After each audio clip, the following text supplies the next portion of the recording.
Nasa bukid noon ang panganay. Nang umuwi siya at malapit na sa bahay, narinig niya ang tugtugan at sayawan. Tinawag niya ang isa sa mga tauhan at tinanong kung ano ang nangyayari. Sumagot ang tauhan, "Dumating po ang kapatid niyo.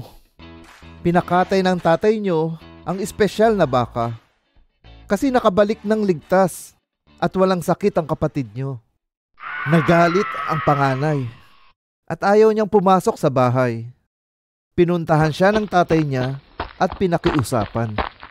Pero sinabi niya sa tatay niya, "Di ba nagtrabaho po ako sa inyo ng maraming taon na parang alipin? At sinusunod ko lagi ang mga utos niyo? Pero kahit minsan, di niyo ako binigyan ng kahit isang maliit na kambing para mag-celebrate kasama ng mga kaibigan ko. Pero nang dumating ang anak niyong yan, na inubos ang pera niyo sa mga prostitutes, pinakatay niyo ang espesyal na baka para sa kanya?"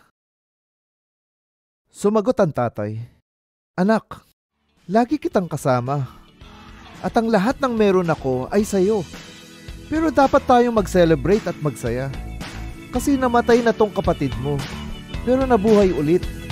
Nawala siya, pero nahanap na.